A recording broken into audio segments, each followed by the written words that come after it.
ಬಾಗಲಕೋಟೆಯಲ್ಲಿರುವಂಥ ಪೂರ್ವರ್ಸಸ್ ಎನ್ವಿನ್ English ಅಕಾಡೆಮಿಗೆ ಸ್ವಾಗತ. ಇವತ್ತಿನ ವಿಡಿಯೋದಲ್ಲಿ ನಾವು ಚರ್ಚೆಗೆ ತೆಗೆದುಕೊಂಡಂಥ ವಿಷಯ continuous tenses and perfect continuous tenses. ನಾವು ಕನ್ನಡದಿಂದನೇ ಕನ್ನಡದ ವಾಕ್ಯಗಳನ್ನು ರಚನೆ ಮಾಡಿಕೊಂಡ ನಂತರನೇ ಇಂಗ್ಲಿಷ್ ವಾಕ್ಯಗಳನ್ನು ರಚನೆ ಮಾಡಿಕೊಳ್ಳುವಂಥ ಒಂದು ಪ್ರಯತ್ನ. ಆ ಪ್ರಯತ್ನದ ಮೂಲಕ ಇಂಗ್ಲಿಷ್ ಕಲಿಯುವಂಥ ಒಂದು ಸಾಧನೆಯನ್ನು ಮಾಡ್ತಾ ಇರೋದ್ರಿಂದ ಕನ್ನಡ ವಾಕ್ಯದಲ್ಲಿ ಇರಬಹುದಾದ ಕೆಲವೊಂದು ಗೊಂದಲ ಉಂಟು ಮಾಡುವಂಥ ವಾಕ್ಯಗಳನ್ನು ನಾವು ಬಹಳ ಸ್ಪಷ್ಟವಾಗಿ ಅರ್ಥ ಮಾಡ್ಕೊಳ್ಬೇಕು. ಆ ಸ್ಪಷ್ಟತೆ ನಮಗೆ ಎಷ್ಟು ಆಳವಾಗಿ ವಿಸ್ತಾರವಾಗ್ತಾ ಹೋಗುತ್ತೋ ಅಷ್ಟು ಸ್ಪಷ್ಟವಾಗಿ ಇಂಗ್ಲಿಷ್ ವಾಕ್ಯಗಳು ಮತ್ತು ಇಂಗ್ಲಿಷ್ ವಾಕ್ಯ ರಚನೆಯಲ್ಲಿರುವಂಥ ಸೂತ್ರಗಳು ನಮಗೆ ನೆನಪಿನಲ್ಲಿ ಗಟ್ಟಿಯಾಗಿ ಉಳಿಲಿಕ್ಕೆ ಸಾಧ್ಯ.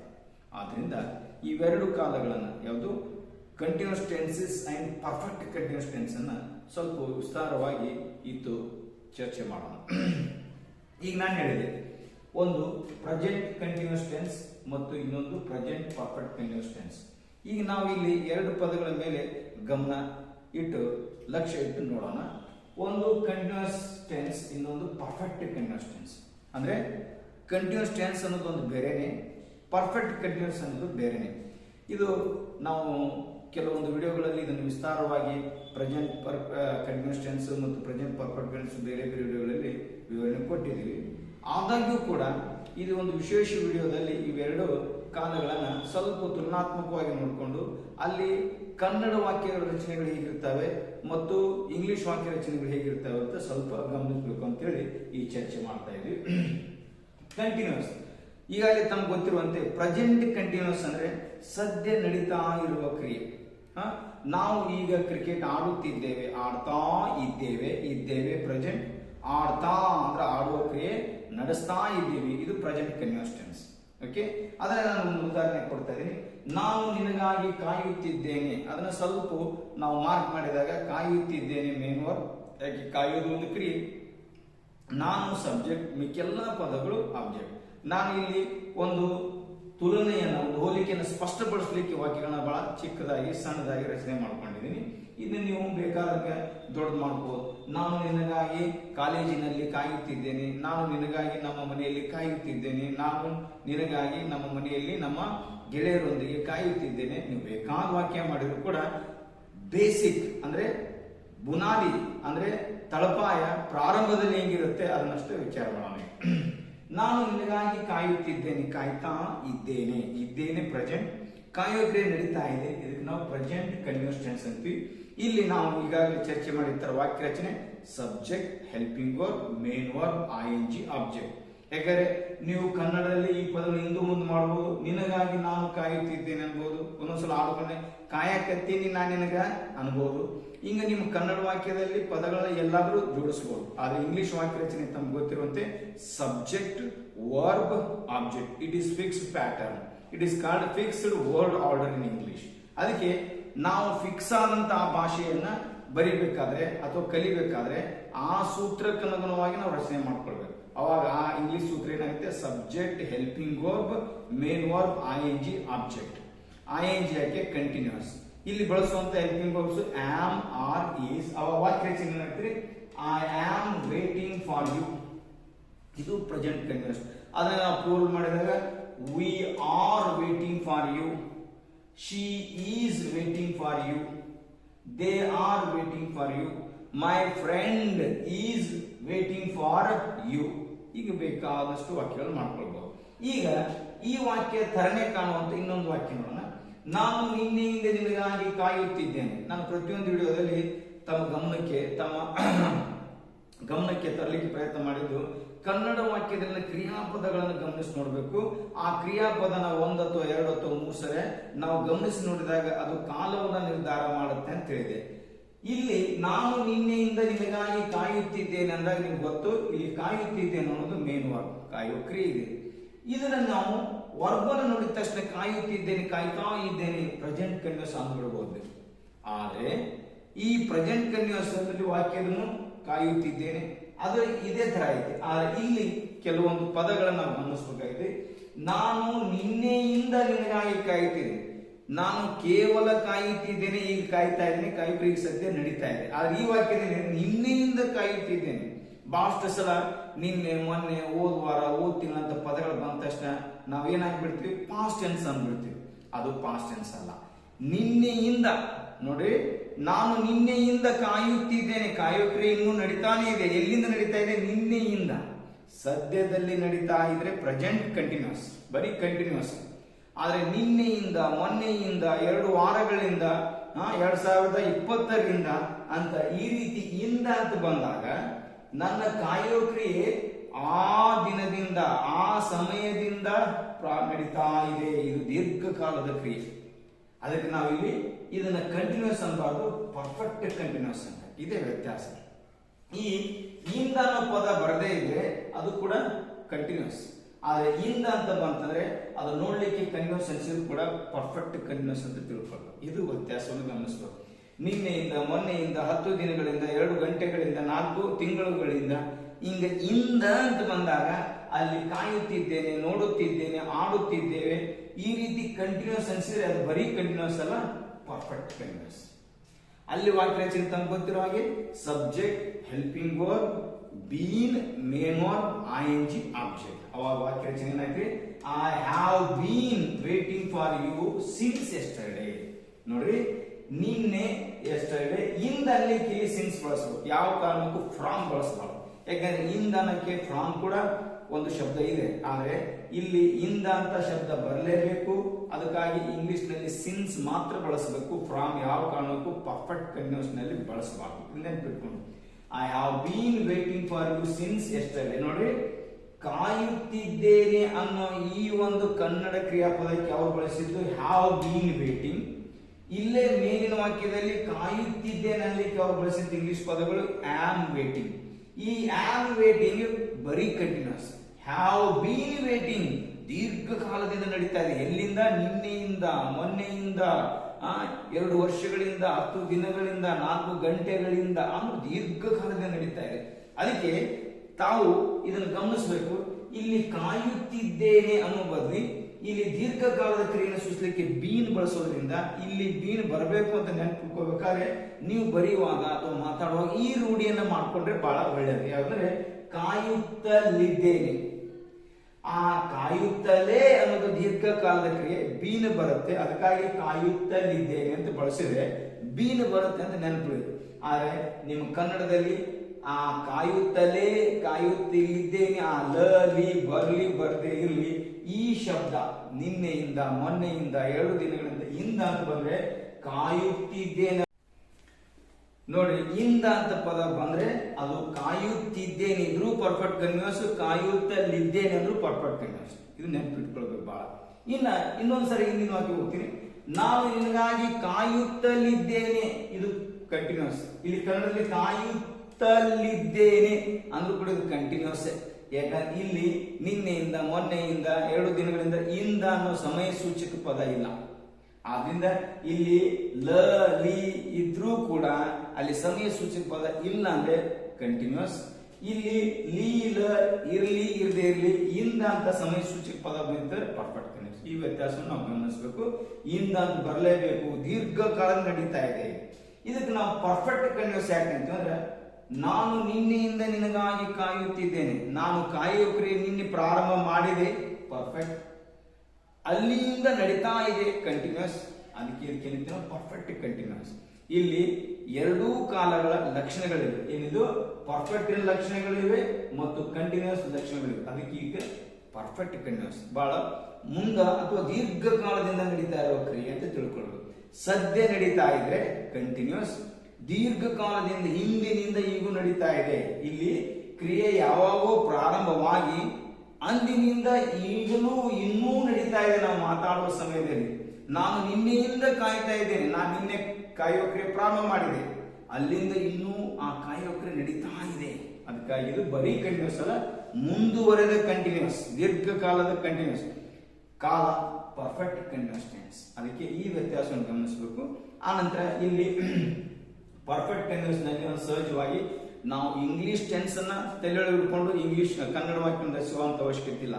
ನಾವು ಸಹಜವಾಗಿ ಬಳಸಿದ ಕನ್ನಡ ಪದಗಳಲ್ಲಿ ಈ ರೀತಿ ವ್ಯತ್ಯಾಸವನ್ನು ಗುರುತಿಸೋದು ಕಲಿಬೇಕು. ನಾವು ಕಾಯುತ್ತಿದ್ದೇನೆ ಕಂಟಿನ್ಯೂಸ್, ನಿನ್ನೆಯಿಂದ ಕಾಯುತ್ತಿದ್ದೇನೆ ಪರ್ಫೆಕ್ಟ್ ಕಂಟಿನ್ಯೂಸ್. ಅವರು ಕ್ರಿಕೆಟ್ ಆಡುತ್ತಿದ್ದಾರೆ, they are playing cricket continuous. ಅವರು ಮುಂಜಾನೆಯಿಂದ ಕ್ರಿಕೆಟ್ ಆಡುತ್ತಿದ್ದಾರೆ, they have been playing cricket since morning. ನೋಡ್ರಿ, ನಾವು ಇದನ್ನ ಬಹಳ ಅರ್ಥ ಮಾಡ್ಕೊಳ್ಳೋದು. ಅವರು ನ್ಯಾಯಕ್ಕಾಗಿ ಹೋರಾಡ್ತಾ ಇದ್ದಾರೆ continuous, they are fighting for justice. ಅವರು 10 ವರ್ಷಗಳಿಂದ ನ್ಯಾಯಕ್ಕಾಗಿ ಹೋರಾಡುತ್ತಾ ಇದ್ದಾರೆ. ಇದು ಈಗ ಸದ್ಯ ಅಷ್ಟೇ ಅಲ್ಲ, 10 ವರ್ಷಗಳಿಂದ ದೀರ್ಘಕಾಲದಿಂದ ನಡೀತಾ ಇದೆ. 10 ವರ್ಷಗಳ ಹಿಂದೆ ಅವರು ಹೋರಾಟ ಪ್ರಾರಂಭವಾಗಿ ಅಂದಿನಿಂದ ಈ ಇಂದಿನವರೆಗೂ ಈಗಲೂ ಕೂಡ ಅವರು ಹೋರಾಡೋ ಕ್ರಿಯೆ ಮಾಡ್ತಾ ಇದ್ದಾರೆ. They have bean fighting for justice for 10 years. ಇದು ನೆನ್ಪಿಟ್ಕೋಬೇಕು. ಇನ್ನ ಎರಡನೇ ಮುಖ್ಯವಾದ ಅಂಶ ಇದರಲ್ಲಿ ಅಂದ್ರೆ, ಇಲ್ಲಿ ಕನ್ನಡದಲ್ಲಿ ಇಂದ ಅಂತ ಪದ ಬರಲೇಬೇಕು, ಅದಕ್ಕಾಗಿ ಇಂಗ್ಲಿಷ್ ನಲ್ಲಿ ಸಿನ್ಸ್ ಬಳಸಲೇಬೇಕು. ಅದೇ ವಾಕ್ಯ ನಾನು 2 ದಿನಗಳಿಂದ ನಿನಗಾಗಿ ಕಾಯುತ್ತಿದ್ದೇನೆ ಅಥವಾ ಕಾಯುತ್ತಲಿದ್ದೇನೆ, ಇಂದ ಅಂತ ಬಂತು, ಪರ್ಫೆಕ್ಟ್ ಕಂಟಿನ್ಯೂಸ್. ಅವಾಗ ವಾಕ್ಯ ರಚನೆ, ಕಾಯುತ್ತಿದ್ದೇನೆ ಮೇನ್ ವರ್ಬ್, ನಾನು subject, I have been waiting for you, ನಿನಗಾಗಿ ಕಾಯುತ್ತಿದ್ದೇನೆ. 2 ದಿನಗಳಿಂದ, 2 ದಿನಗಳು, ಡೇಸ್, ಇಂದ ಫಾರ್. ಗಮನಿಸಬೇಕು, ಇಲ್ಲಿ ಇಂಧನಕ್ಕೆ ಸಿನ್ಸ್ ಬಳಸಿದೆ, ಇಲ್ಲಿ ಇಂಧನಕ್ಕೆ ಫಾರ್ ಬಳಸಿದೆ. ಇದಕ್ಕೆ ನಾವು ಸ್ವಲ್ಪ ಗಮನಿಸಿ ನೋಡಿದ್ರೆ ತಿಳಿಯುತ್ತೆ. ಯಾವಾಗಿನಿಂದ, ನಿನ್ನೆಯಿಂದ, ಯಾವಾಗಿನಿಂದ, ಜೂನ್ನಿಂದ, ಯಾವಾಗಿನಿಂದ 2010ರಿಂದ. ಹಿಂಗ ನಮ್ಮ ಕ್ರಿಯೆ ಪ್ರಾರಂಭದ ಸಮಯ, ಸ್ಟಾರ್ಟಿಂಗ್ ಪಾಯಿಂಟ್ ಅಂತೀವಿ. ಇಂದ ಅಂತಿದ್ರೆ ಸ್ಟಾರ್ಟಿಂಗ್ ಪಾಯಿಂಟ್ ಇದ್ರೆ ಸಿನ್ಸ್ ಆಗ್ತದೆ. ಇಲ್ಲಿ ಎಷ್ಟು ದಿನಗಳಿಂದ, 2 ದಿನಗಳಿಂದ, 2 ವರ್ಷಗಳಿಂದ, 10 ಗಂಟೆಗಳಿಂದ. ಇಲ್ಲಿ ಪೀರಿಯಡ್ ಆಫ್ ಟೈಮ್ ಅಂತೀವಿ, ಅವಧಿ ಇದೆ, ಸ್ಟಾರ್ಟಿಂಗ್ ಪಾಯಿಂಟ್ ಇಲ್ಲ.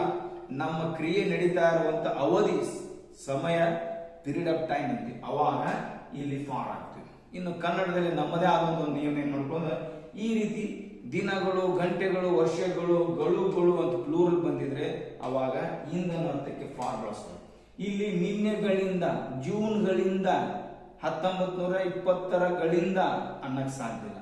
ಅದಕ್ಕಾಗಿ ಅಲ್ಲಿ ಇಂಧನಕ್ಕೆ ಸಿನ್ಸ್, ಇಲ್ಲಿ ಗಳಿಂದನಕ್ಕೆ ಫಾರ್. ಇದು ನೆನ್ಪಿಟ್ಕೊ. ಈ ರೀತಿ ಕಂಟಿನ್ಯೂಸ್ ಅಂದ್ರೆ ಏನು, ಪರ್ಫೆಕ್ಟ್ ಕಂಟಿನ್ಯೂಸ್ ಅಂದ್ರೆ ನಾವು ಕನ್ನಡದಲ್ಲಿನೇ ವ್ಯತ್ಯಾಸ ತಿಳ್ಕೊಂಡ್ರೆ ಸಾಕು. ಇಂಗ್ಲಿಷ್ ನಲ್ಲಿ ಆಯಾ ಟೆನ್ಸಿಗೆ ಅನುಗುಣವಾಗಿ ಸೂತ್ರದಡಿಯಲ್ಲಿ ಇಂಗ್ಲಿಷ್ ವಾಕ್ಯ ರಚನೆ ಮಾಡ್ಕೊಳ್ಬಹುದು. ಅದಕ್ಕೆ ನಾವು ಬರೆಯುವ ಕನ್ನಡ ವಾಕ್ಯಗಳಲ್ಲಿ ಈ ವ್ಯತ್ಯಾಸ ಗುರುತಿಸೋದನ್ನು ನಾವು ಕಲಿಬೇಕು ಅನ್ನೋ ಉದ್ದೇಶದಿಂದ ಈ ವಿಡಿಯೋ ಮಾಡ್ತಾ ಇದ್ದೀನಿ. ಇನ್ನು ಇದನ್ನು ವಿವರವಾಗಿ ನೀವು ಪ್ರೆಸೆಂಟ್ ಕಂಟಿನ್ಯೂಸ್ ನೋಡಿದ್ರೆ ಅಲ್ಲಿ ವಾಕ್ಯ ರಚನೆಗಳು, ಅಲ್ಲಿ ಸೂತ್ರಗಳು, ಅಲ್ಲಿ ಹೆಲ್ಪಿಂಗ್ ವರ್ಬ್ಸ್, ಅಲ್ಲಿ ಅಫರ್ಮೇಟಿವ್, ನೆಗೆಟಿವ್, ಇಂಟರಾಕ್ಟಿವ್, ನೆಗೆಟಿವ್ ಎಲ್ಲಾನು ತಿಳಿದ್ಬಿಡುತ್ತೆ. ಆದ್ರೆ ಇಲ್ಲಿ ನಾನು ಬಹಳ ತುಲನಾತ್ಮಕವಾದ ಒಂದು ಅಧ್ಯಯನ ಮಾಡ್ತಾರೆ, ಸ್ವಲ್ಪ ಸಮಯ ಮಾತ್ರ ಕೊಡ್ತಾ ಇದ್ದೀನಿ. ಹಂಗೆ ಪ್ರೆಸೆಂಟ್ ಪರ್ಫೆಕ್ಟ್ ಕಂಟಿನ್ಯೂಸ್ ಟೆನ್ಸ್ ಕೂಡ ಸಾಕಷ್ಟು ವಾಕ್ಯಗಳನ್ನು ನಾವು ವಿಡಿಯೋದಲ್ಲಿ ಚರ್ಚೆ ಮಾಡಿದ್ವಿ. ದಯವಿಟ್ಟು ಆ ವಿಡಿಯೋ ನೋಡ್ಕೊಂಡು ನೀವು ಹೆಚ್ಚಿನ ವಿವರಣೆಯನ್ನು ಪಡ್ಕೊಳ್ಬಹುದು. ಇನ್ನ ಮತ್ತೆ ಕಂಟಿನ್ಯೂಸ್ ಟೆನ್ಸ್ ತಗೊಳ್ತೀನ.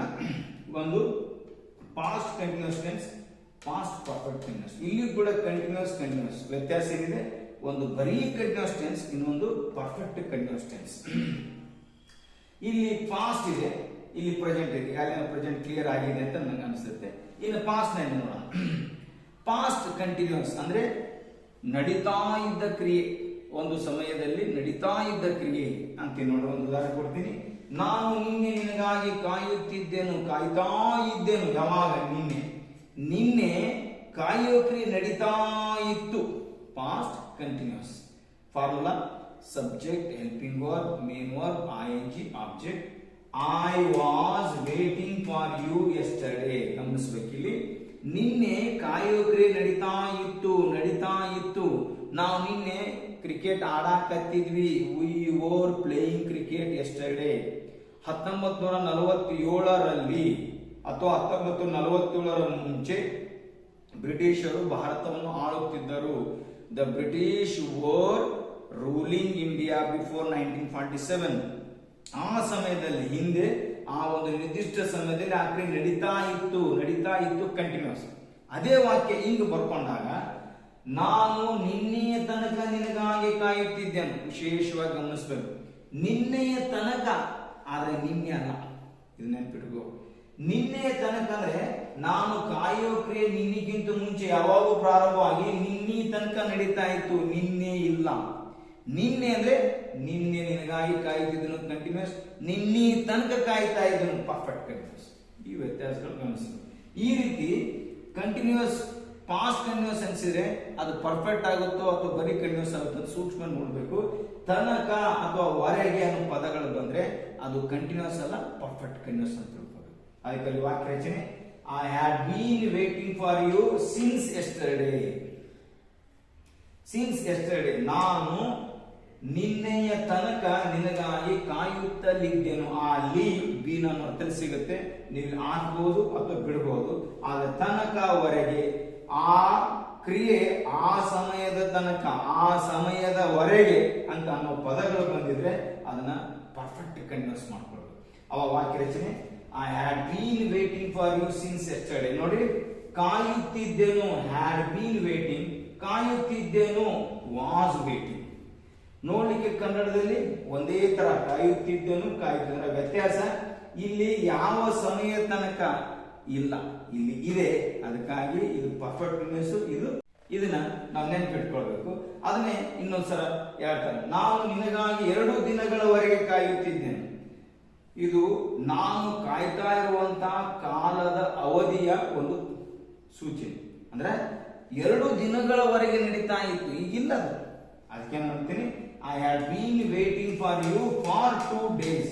ಇಲ್ಲಿ ವರೆಗೆ ಅಂತ ಬಂದಾಗ ಫಾರ್ ಹಾಕೋಬೇಕು, ತನಕ ಅಂತ ಬಂದಾಗ ಸಿನ್ಸ್ ಹಾಕೋಬೇಕು. ಇದು ನಮಗ ಸಹಜವಾಗಿ ತಿಳಿಯೋದಿಲ್ಲ, ಸ್ವಲ್ಪ ಗಮನ ಕೊಟ್ಟು ತಿಳಿಬೇಕು. ಯಾವಾಗ ಆ ಕ್ರಿಯೆ ನಿಂತಿತು ಅಂದ್ರೆ ಎಂಡ್ ಪಾಯಿಂಟ್ ಅಂತೀವಿ ನಾವು, ಫಿನಿಶಿಂಗ್ ಪಾಯಿಂಟ್. ನಿನ್ನೆ ತನಕ ಕಾಯ್ತಾ ಇದೆ, ನಿನ್ನೆ ತನಕ ನಡೆದು ನಿನ್ನೆ ಅದು ಮುಗೀತು, ದಟ್ ಈಸ್ ಎಂಡ್ ಪಾಯಿಂಟ್. ಅವಾಗ ತನಕ ಹಾಕೋಬೇಕು. 2 ದಿನಗಳವರೆಗೆ ನಡೀತಾ ಇದೆ, ಯಾವಾಗ ಪ್ರಾರಂಭ ಆದ ಗೊತ್ತಿಲ್ಲ, ಆದ್ರೆ ಆ ಅವಧಿಯವರೆಗೆ 2 ದಿನಗಳವರೆಗೆ, 10 ವರ್ಷಗಳವರೆಗೆ, 4 ಗಂಟೆಗಳವರೆಗೆ, ಅವಾಗ ಪೀರಿಯಡ್ ಆಫ್ ಟೈಮ್ ಅಂತೀವಿ. ಅವಾಗ ಹೊರಗೆ ಹಾಕೊಂಡು ಇಂಗ್ಲಿಷ್ ಫಾರ್ ಬಳಸಬೇಕು. ತನಗೆ ಹಾಕೊಂಡಾಗ ಕೊನೆಯ, ಆ ಕ್ರಿಯೆಯ ಕೊನೆಯಾಗುವ ತನಕ, ಆ ಕ್ರಿಯೆಯ ಎಂಡ್ ಪಾಯಿಂಟ್, ಅವಾಗ ತನಕ ಅಂತ ಕನ್ನಡದಲ್ಲಿ ಹಾಕೊಂಡು ಇಂಗ್ಲಿಷ್ ನಲ್ಲಿ ಸಿನ್ಸ್ ಬಳಸಬೇಕು. ಈ ರೀತಿ 2 ಕಂಟಿನ್ಯೂಸ್, ಒಂದು ಪಾಸ್ಟ್ ಕಂಟಿನ್ಯೂಸ್, ಇನ್ನೊಂದು ಪರ್ಫೆಕ್ಟ್ ಕಂಟಿನ್ಯೂಸ್. ಈ ಕಂಟಿನ್ಯೂಸ್ ನಲ್ಲಿ 2 ಒಂದು ನಿರ್ದಿಷ್ಟ ಸಮಯದಲ್ಲಿ ನಡೀತಾ ಇತ್ತು. ನಿನ್ನೆ ಕಾಯ್ತಾ ಇದ್ದೇನು, ನಿನ್ನೆ ತನಕ ಕಾಯ್ತಾ ಇದೆ. ನೋಡಿ, ನಾನು ಇಲ್ಲಿ ನಿಂತಿದ್ದೀನಿ ಪ್ರೆಸೆಂಟ್, ನಿನ್ನೆ ಈ ಕೈ ಮಾಡ್ತೀನಿ, ನಿನ್ನೆ ತನಕ. ಆದ್ರೆ ಅದು ಇಲ್ಲಿಗ ಪ್ರೆಸೆಂಟ್ ಅಲ್ಲ, ಪಾಸ್ಟ್. ಆದ್ರೆ ನಿನ್ನೆ ಕಾಯುತ್ತಿದ್ದೇನು, ನಿನ್ನೆ ನಡೀತಾ ಇತ್ತು. ಆದ್ರೆ ನಿನ್ನೆ ತನಕ, ನಿನ್ನೆಕ್ಕಿಂತ ಮುಂಚೆ ಯಾವಾಗೋ ಪ್ರಾರಂಭ ಆಗಿ ಅಲ್ಲಿಂದ. ಆದ್ರೆ ನಾ ಕನ್ನಡದಲ್ಲಿ ಇನ್ನೊಂದು ವಾಕ್ಯ ತಗೊಂಡ್ರೆ, ಬ್ರಿಟಿಷರು 1947 ತನಕ ಭಾರತವನ್ನು ಆಳುತ್ತಲಿದ್ದರು. ಡಿಫರೆನ್ಸ್ ನೋಡ್ರಿ, ಬ್ರಿಟಿಷರು 1947ರಲ್ಲಿ ಭಾರತವನ್ನು ಆಳುತ್ತಿದ್ದರು, ಕಂಟಿನ್ಯೂಸ್. 47 ತನಕ ಆಳುತ್ತಲಿದ್ದರು ಅಥವಾ ಆಳುತ್ತಿದ್ದರು, perfect continuous. The British were ruling India in 1947 ಅಥವಾ before 1947. The British had been ruling India since 1947. ಅಂದ್ರೆ 1947ಗಿಂತ ಮುಂಚೆ ಅವರು ಆಳೋ ಕ್ರಿಯೆ ಪ್ರಾರಂಭ ಮಾಡಿ 1947 ತನಕ ಆ ಕ್ರಿಯೆ, ಆಳೋ ಕ್ರಿಯೆ ನಡೀತಾ ಇತ್ತು. Past perfect continuous tense. ಇವತ್ತು ಕನ್ನಡದಲ್ಲಿ ಏನು ವ್ಯತ್ಯಾಸ ಕಾಣ್ತಾ ಇಲ್ಲ, ಆ ವಾಕ್ಯವನ್ನು ಸೂಕ್ಷ್ಮ ಗಮನಿಸಿದಾಗ, ಕಾಯುತ್ತಿದ್ದೇನು ನಿನ್ನೆ, ಕಾಯುತ್ತಿದ್ದೇನು ನಿನ್ನೆ ತನಕ. ಈ ತನಕವರೆಗೆ ಬಹಳಷ್ಟು ಸಲ ಏನಾಗ್ಬಿಡುತ್ತೆ, ತನಕ ವರೆಗೆ ಟಿಲ್ ಅಂಟಿಲ್ ಬಳಸಬೇಕು ಅನ್ಸುತ್ತೆ. ಆದ್ರೆ ಪರ್ಫೆಕ್ಟ್ ಮತ್ತು ಪರ್ಫೆಕ್ಟ್ ನಲ್ಲಿ, ಕಂಟಿನ್ಯೂಸ್ ನಲ್ಲಿ ತನಕವರೆಗೆ ಬಳಸಲೇಬೇಕು. ಇಂಗ್ಲಿಷ್ ನಲ್ಲಿ ಟಿಲ್ ಅಂಟಿಲ್ ಬಳಸಬಾರ್ದು, ಪರವಾಗಿ ಏನ್ ಬಳಸಬೇಕು, ಸಿನ್ಸ್ ಫಾರ್. ಕನ್ನಡದಲ್ಲಿ ತನಕವರೆಗೆ ಬರಲೇಬೇಕು, ಆ ನಂತರ ಇಂಗ್ಲಿಷ್ ನಲ್ಲಿ ಸಿನ್ ಫಾರ್ ಬರಬೇಕು. ಇವು ತನಕವರೆಗೆ ಬರದೇ ಇದ್ರೆ ಅದು ಬರೀ ಕಂಟಿನ್ಯೂಸ್ ಇರುತ್ತೆ, ಅದರ ಅರ್ಥ ಗೊತ್ತಿರಬೇಕು. ನಾವು ಏನನ್ನ ಹೇಳಲಿಕ್ಕೆ ಇಷ್ಟಪಡ್ತಿರ್ತೀವಿ ಅದ್ರ ಬಗ್ಗೆ ನಮ್ಗೆ ಗಮನ ಬಹಳ ಇರಬೇಕು. ನಿನ್ನೆ ನಡೀತಾ ಇತ್ತು ಕ್ರಿಯೆ, ಕಂಟಿನ್ಯೂಸ್. ನಿನ್ನೆ ತನಕ ನಡೀತಾ ಇತ್ತು, ಪರ್ಫೆಕ್ಟ್ ಕಂಟಿನ್ಯೂಸ್. ಈ ವ್ಯತ್ಯಾಸಗಳನ್ನ ಗಮನಿಸ್ತಾ ಹೋಗಬೇಕು. ಈಗ ಇನ್ನೊಂದು ಪರ್ಫೆಕ್ಟ್ ಕಂಟಿನ್ಯೂಸ್ ನೋಡೋಣ. ಒಂದು ಫ್ಯೂಚರ್ ಕಂಟಿನ್ಯೂಸ್, ಇನ್ನೊಂದು ಫ್ಯೂಚರ್ ಪರ್ಫೆಕ್ಟ್ ಕಂಟಿನ್ಯೂಸ್. ಇಲ್ಲಿ ಕೂಡ 2 ಕಂಟಿನ್ಯೂಸ್, ಒಂದು ಕಂಟಿನ್ಯೂಸ್, ಇನ್ನೊಂದು ಪರ್ಫೆಕ್ಟ್ ಕಂಟಿನ್ಯೂಸ್. ಇದು ಫ್ಯೂಚರ್ ನಲ್ಲಿ, ನಾನು ನಾಳೆ ನಿನಗಾಗಿ ಕಾಯುತ್ತಿರುತ್ತೆ. ಮಾಡ್ಕೊಂಡಂತೆ, ನಾಳೆ ನಾನು ನಿನಗೆ ಕಾಯಕತ್ತಿರ್ತೀನಿ, ಲಘು ಬಾ. ನಾಳೆ ಇಷ್ಟೊತ್ತಿನಾಗ ಫೈನಲ್ ಮ್ಯಾಚ್ ಆಡಾಕತ್ತಿರ್ತೀವಿ, ಆಡ್ತಾ ಇರ್ತೀವಿ. ಆಡ್ತಾ ಇದ್ದೇವೆ ಪ್ರೆಸೆಂಟ್, ಆಡ್ತಾ ಇದ್ದೆವು ಪಾಸ್ಟ್, ಆಡಾಕತ್ತಿರ್ತೀವಿ, ಆಡ್ತಾ ಇರ್ತೀವಿ ಫ್ಯೂಚರ್. ಎಂತ ಫ್ಯೂಚರ್? ನಾಳೆ ನಾವು ಕ್ರಿಕೆಟ್ ಆಡಾಕತ್ತಿರ್ತೀವಿ, ನಾಳೆ ನಾನು ನಿಮ್ಗೆ ಕಾಯಕತ್ತಿರ್ತೀನಿ, ಕಾಯ್ತಾ ಇರ್ತೀನಿ ಫ್ಯೂಚರ್. ಕಾಯ್ತಾ ಕಂಟಿನ್ಯೂಸ್, ಅದಕ್ಕೆ ಏನಂತೀವಿ ನಾವು ಫ್ಯೂಚರ್ ಕಂಟಿನ್ಯೂಸ್ ಟೆನ್ಸ್. ಅದಕ್ಕಾಗಿ ಉದಾಹರಣೆ, ನಾನು ನಾಳೆ ನಿನಗಾಗಿ ಕಾಯುತ್ತಿರುತ್ತೇನೆ. ಅಲ್ಲಿ formula subject helping verb be main verb ING object. I shall be waiting for you tomorrow. ಒಂದು ವಾಕ್ಯ ಮುಗಿತು. ಅದೇ ಹಿಂಗಂದಿರ್ತೀವಿ ಒಂದೊಂದ್ಸಲ, ನಾನು ನಾಳೆ ತನಕ ನಿನಗಾಗಿ ಕಾಯುತ್ತಿರುತ್ತೇನೆ. ನೋಡೋ, ನಾವು ಸಂಜೆ ತನಕ ಕಾಯಕತ್ತಿರ್ತೀವಿ, ಬರ್ಬೇಕು ನೀ. ಸಂಜೆ ತನಕ ಕಾಯಕತ್ತಿರ್ತೀವಿ. ಆ ಸಂಜೆ ಅನ್ನೋದು ಒಂದು ಫ್ಯೂಚರ್, ಭವಿಷ್ಯ. ಆ ಸಮಯದವರೆಗೆ ನಡೀತಾ ಇರಬಹುದಾದ ಕ್ರಿಯೆ ನಡೀತಾ ಇದೆ, ಒಂದು ಮುಂದೆ ನಿರ್ದಿಷ್ಟ ಸಮಯ ತನಕ ನಡೀತಾ ಇರುತ್ತೆ. Perfect continuous. ಇದು ವ್ಯತ್ಯಾಸ ನೋಡ್ರಿ. ನಾಳೆ ಕಾಯುತ್ತಿರುತ್ತೇನೆ ಕಂಟಿನ್ಯೂಸ್ ಬರೀ. ನಾಳೆಯ ತನಕ ಕಾಯುತ್ತಿರುತ್ತೇನೆ, ದಿಸ್ ಇಸ್ ತನಕ. ಈ ಶಬ್ದಗಳು ಬರಲೇಬೇಕು, ಅವಾಗನೇ ಈ ಟೆನ್ಸ್.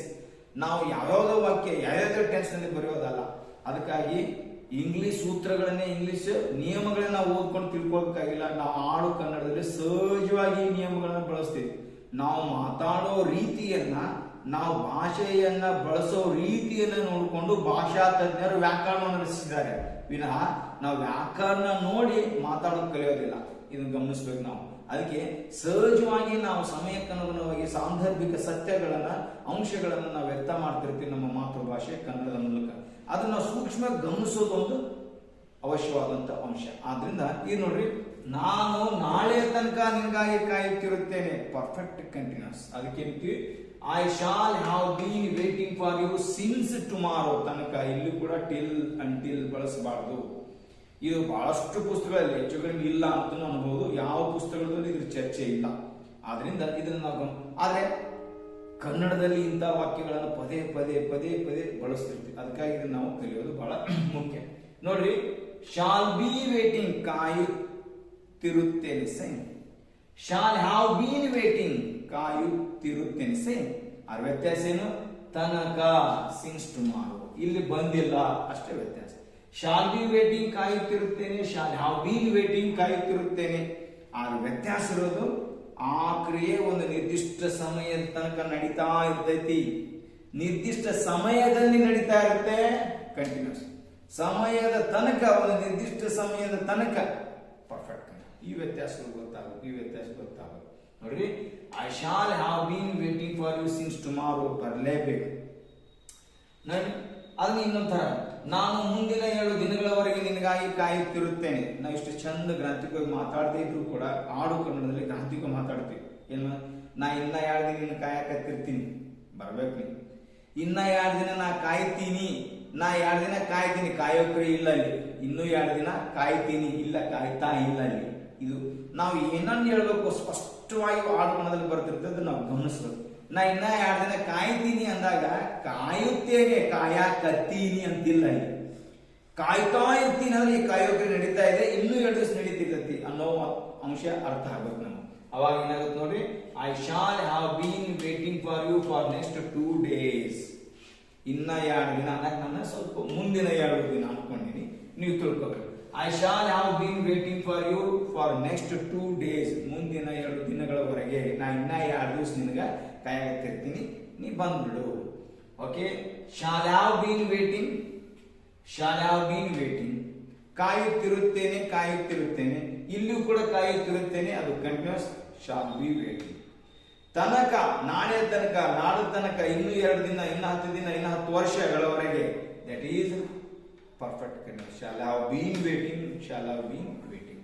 ಈ ರೀತಿ ಕಂಟಿನ್ಯೂಸ್ ಮತ್ತು ಪರ್ಫೆಕ್ಟ್ ಕಂಟಿನ್ಯೂಸ್ ನಾವು ವ್ಯತ್ಯಾಸ ಗುರುತಿಸಬೇಕು. ಈ ರೀತಿ ನಮಗೆ ವ್ಯತ್ಯಾಸಗಳು ಕನ್ನಡದಲ್ಲಿ ಗಮನಿಸಿದ್ರೆ ಬಹಳ ಸಂತೋಷದಿಂದ ಸರಳವಾಗಿ ನಾವು ಇಂಗ್ಲಿಷ್ ಅನ್ನ ಕಲಿಯಬಹುದು. ಅದನ್ನ ವ್ಯತ್ಯಾಸ, ವಿ ಆರ್ ಪ್ಲೇಯಿಂಗ್ ಕ್ರಿಕೆಟ್ ನಾವು. ನಾವು ಈಗ ಕ್ರಿಕೆಟ್ ಆಡುತ್ತಿದ್ದೇವೆ, ಆಡಾಕತ್ತೀವಿ continuous. We have been playing cricket since morning. ನಾವು ಮುಂಜಾನೆಯಿಂದ ಕ್ರಿಕೆಟ್ ಆಡುತ್ತಿದ್ದೇವೆ. ಅಲ್ಲಿ ಬೀನ್ ಅನ್ನೋ ಪದ ಬಂದಿರೋದ್ರಿಂದ ಬರಬೇಕು ಅಂತ ನೆನಪುಳಿಬೇಕಾದ್ರೆ ಕನ್ನಡದಲ್ಲಿ ವಾಕ್ಯ ರಚನೆ ಹಿಂಗ್ ಮಾಡ್ಕೋಬೇಕು. ಆಡುತ್ತಲಿದ್ದೇವೆ. ಅಲ್ಲಿದ್ದೇವೆ ಅಂದ್ರೆ ಬಿಡ್ರಿ, ಅಲ್ಲಿ ತನಕ ಇಂದ ಅಂತ ಪದ ಬಂತಂದ್ರೆ ಅದು ಪರ್ಫೆಕ್ಟ್ ಕಂಟಿನ್ಯೂಸ್. ಅದಕ್ಕೆ we have been playing cricket since morning. ಆಡುತ್ತಿದ್ದೇವೆ, ಆಡುತ್ತಲಿದ್ದೇವೆ. ಅಲ್ಲಿ ಬರ್ಲಿ ಬಿಡ್ಲಿ, ಇಲ್ಲಿ ಸಿನ್ಸ್ ಬಂತಂದ್ರೆ ಅದು ಪರ್ಫೆಕ್ಟ್ ಕಂಟಿನ್ಯೂಸ್. ಇಂಗ್ಲಿಷ್ ನಿಂದ ಕನ್ನಡ ಬರೋ ತಿಳ್ಕೊ. V were playing cricket yesterday. ನಾವು ನಿನ್ನೆ ಕ್ರಿಕೆಟ್ ಆಡುತ್ತಿದ್ದೆವು. V had been playing cricket since yesterday. ನಾವು ನಿನ್ನೆಯ ತನಕ ಬಹಳ ಇದು ತಿಳಿತಂದ್ರೆ ಮುಗಿತು ನಿಮಗೆ. ಬಹಳಷ್ಟು ಗ್ರಾಮರ್ ಕಲಿಬಹುದು. ನಿನ್ನೆ ನಡೀತಾ ಇತ್ತು ಪರ್ಫೆಕ್ಟ್, ಬರೀ ಕಂಟಿನ್ಯೂಸ್. ನಿನ್ನೆ ತನಕ ನಡೀತಾ ಇತ್ತು perfect continuous. We had been playing cricket since yesterday. We shall be playing cricket tomorrow. ನಾವು ನಾಳೆ ಕ್ರಿಕೆಟ್ ಆಡಾಕತ್ತಿರ್ತೀವಿ. Continuous. We shall have been playing cricket since tomorrow. ನಾವು ನಾಳೆ ತನಕ ಕ್ರಿಕೆಟ್ ಆಡಾಕತ್ತಿರ್ತೀವಿ. ಆ ತನಕ ವರೆಗೆ ಅನ್ನೋ ಪದಗಳು ಬಂದ್ರೆ ಅದು ಪರ್ಫೆಕ್ಟ್ ಕಂಟಿನ್ಯೂಸ್, ಬರದೇ ಇದ್ರೆ ಅದು ಬರೀ ಕಂಟಿನ್ಯೂಸ್. ಆದ್ರಿಂದ ಈ ವ್ಯತ್ಯಾಸಗಳು ನಾನು ಇಂಗ್ಲಿಷ್ ಕಲಿಸುವಾಗ ವಿದ್ಯಾರ್ಥಿಗಳಲ್ಲಿ ಇವು ಆತಂಕವನ್ನ, ಸ್ವಲ್ಪ ಗಲಿಬಿಲಿಯನ್ನು ಉಂಟು ಮಾಡ್ತಾ ಇದೆ. ಅದಕ್ಕಾಗಿ ವಿಡಿಯೋದಲ್ಲಿ ಇವುಗಳ ಬಗ್ಗೆ ಒಂದು ನಿಖರವಾದ ವಿವರಣೆ ಇರಬೇಕು ಅಂತ ತಿಳ್ಕೊಂಡು ನಾನು ಈ ವಿಡಿಯೋ ಮಾಡಿದ್ದೀನಿ. ನೀವು ಈ ವಿಡಿಯೋನ ಪದೇ ಪದೇ ನೋಡ್ತಾ ಹೋದ್ರೆ ನಾನು ಯಾಕೆ ಈ ವಿಡಿಯೋ ಮಾಡಿದೆ ಅಂತ ಒಂದು ಅಂಶ ನಮ್ಮ ಗಮನಕ್ಕೆ ಬರುತ್ತೆ. ಆದ್ರಿಂದ ಪದೇ ಪದೇ ನೋಡಬೇಕು, ಆ ವ್ಯತ್ಯಾಸಗಳನ್ನ ಗಮನಿಸ್ತಾ ಇರಬೇಕು. ಕೇವಲ ಇಂಗ್ಲಿಷ್ನಲ್ಲಿ ಅದು ಸಿಂಪಲ್ ಅಂತಿದೆ, ಕಂಟಿನ್ಯೂಸ್ ಅಂತಿದೆ, ಪರ್ಫೆಕ್ಟ್ ಇದೆ, ಪರ್ಫೆಕ್ಟ್ ಕಂಟಿನ್ಯೂಸ್ ಅಂತ ಅಲ್ಲ. ಅವು ನಮ್ಮಲ್ಲೂ ಕೂಡ ಇವೆ, ನಾವು ಕೂಡ ಬಳಸ್ತೀವಿ. ಹೆಂಗ ಬಳಸ್ತೀವಿ ಅಂತ ನಾವು ನೋಡ್ಬಿಟ್ರೆ ಕನ್ನಡದ ಬಗ್ಗೆ ಅಗಾಧವಾದ ಪ್ರೀತಿ ಮೂಡುತ್ತೆ. ಅಷ್ಟೇ ಅಗಾಧವಾದ ಪ್ರೀತಿ ಮತ್ತು ಒಂದು ರೀತಿಯಿಂದ ಉತ್ಸಾಹ ಇಂಗ್ಲಿಷ್ ಕಲಿಬೇಕು ಅಂತ ಪ್ರಾರಂಭ ಆಗುತ್ತೆ. ಯಾಕಂದ್ರೆ ಬರೀ ಇಂಗ್ಲಿಷ್ ವಾಕ್ಯಗಳು ನೋಡಿದಾಗ ಅವು ನಮ್ಮವಲ್ಲ, ನಾವು ಹಿಂಗ್ ವಾಕ್ಯಗಳನ್ನ ರಚನೆ ಮಾಡೋದಿಲ್ಲ ಅನ್ನೋ ಒಂದು ಪರಕೀಯ ಪ್ರಜ್ಞೆ ನಮ್ಗೆ ಕಾಡುತ್ತೆ. ಆದ್ರೆ ಅದೇ ತರದ ನಮ್ಮ ಕನ್ನಡ ವಾಕ್ಯಗಳನ್ನ ನಾವು ಬಳಸ್ತೀವಿ, ಅಂತ ವಾಕ್ಯಗಳನ್ನ ನಾವು ರಚಿಸ್ಕೊಳ್ತೀವಿ ಅನ್ನೋ ಒಂದು ಅರಿವು ನಮ್ಮಲ್ಲಿ ಮೂಡಿದಾಗ ಆ ಅರಿವು ನಮಗೆ ಒಂದು ಪ್ರೀತಿಯನ್ನು ಉಂಟು ಮಾಡುತ್ತೆ, ಒಂದು ಕಲಿಲಿಕ್ಕೆ ಉತ್ಸಾಹವನ್ನ, ಪ್ರೇರಣೆಯನ್ನು ಕೊಡುತ್ತೆ. ಆದ್ರಿಂದ ಈ ವಿಡಿಯೋ ನೀವು ಸೂಕ್ಷ್ಮವಾಗಿ ಗಮನಿಸ್ತಾ, ಕೇಳ್ತಾ, ನೋಡ್ತಾ ಮತ್ತು ನಾನು ಕೊಟ್ಟಂತ ಬೇರೆ ಬೇರೆ ಉದಾಹರಣೆಗಳನ್ನ ಹೋಲಿಕೆ ಮಾಡ್ತಾ ಹೋದಾಗ ಈ ಎರಡು ಕಾಲಗಳ ನಡುವಿನ ವ್ಯತ್ಯಾಸ ನೀವು ಮನದಟ್ಟಾಗಲಿಕ್ಕೆ ಸಾಧ್ಯ. ಆದ್ರಿಂದ ಈ ವಿಡಿಯೋ ನಿಮಗೆ ಇಷ್ಟ ಆಗಿದ್ರೆ ದಯವಿಟ್ಟು ಲೈಕ್ ಮಾಡಿ ಮತ್ತು ಗೆಳೆಯರೊಂದಿಗೆ ಇದನ್ನು ಶೇರ್ ಮಾಡಿಕೊಳ್ಳಿ ಮತ್ತು ನಮ್ಮ ಚಾನಲ್ಗೆ ದಯವಿಟ್ಟು ಪ್ರೋತ್ಸಾಹ ಕೊಡೋ ದೃಷ್ಟಿಯಿಂದ ಮತ್ತು ಜ್ಞಾನ ಎಲ್ಲ ಕಡೆ ಹರಡಲಿ ಅನ್ನೋ ಒಂದು ಉತ್ಸಾಹದಿಂದ ಆ ಪ್ರೋತ್ಸಾಹಕ ರೀತಿಯಲ್ಲಿ ನಮ್ಮ ಚಾನಲ್ಗೆ ಸಬ್ಸ್ಕ್ರೈಬ್ ಮಾಡಿ ಅಂತ ಹೇಳ್ತಾ, ಈ ಆನ್ಲೈನ್ ಕ್ಲಾಸಿನ ಜೊತೆಗೆ ಇದನ್ನು ಆಳವಾಗಿ ಕಲಿಬೇಕಾದ್ರೆ ಆಫ್ಲೈನ್ ಕ್ಲಾಸ್ ಕೂಡ ಬಹಳ ಅಗತ್ಯ. ಆದ್ರಿಂದ ಬಾಗಲಕೋಟೆಯಲ್ಲಿ ಜನವರಿಯಲ್ಲಿ ಹೊಸ ಬ್ಯಾಚ್ ಪ್ರಾರಂಭ ಆಗ್ತಾ ಇದ್ದೇವೆ. ಯಾರಿಗೆ ಇಷ್ಟ ಇದೆಯೋ, ಸಮಯ ಇದೆಯೋ, ಅಗತ್ಯತೆ ಇದೆಯೋ ದಯವಿಟ್ಟು ಬಂದು ಬಾಗಲಕೋಟೆಯಲ್ಲಿ ನೀವು ಪ್ರವೇಶ ಪಡ್ಕೊಂಡು ಆಫ್ಲೈನ್ ಕ್ಲಾಸ್ನಲ್ಲಿ ಈ ಇಂಗ್ಲಿಷ್ ಕಲಿಕೆಯನ್ನು ಪ್ರಾರಂಭ ಮಾಡಿ ಹೆಚ್ಚಿನ ಜ್ಞಾನವನ್ನು ಪಡ್ಕೊಂಡು ಇಂಗ್ಲಿಷನ್ನು ಹೆಮ್ಮೆಯಿಂದ, ಬಹಳ ಉತ್ಸಾಹದಿಂದ, ಭರವಸೆಯಿಂದ ಕಲಿಬಹುದು ಅಂತ ಹೇಳ್ತಾ ಈ ವಿಡಿಯೋ ನೋಡಲಿಕ್ಕೆ ತಾವು ಕೊಟ್ಟಂತ ಅತ್ಯಮೂಲ್ಯವಾದ ಸಮಯಕ್ಕೆ ತಮಗೆ ಧನ್ಯವಾದಗಳು ಹೇಳ್ತಾ ಈ ವಿಡಿಯೋ ಇಲ್ಲಿಗೆ ಮುಕ್ತಾಯ ಮಾಡ್ತಾ ಇದ್ದೀನಿ. ನಮಸ್ಕಾರ.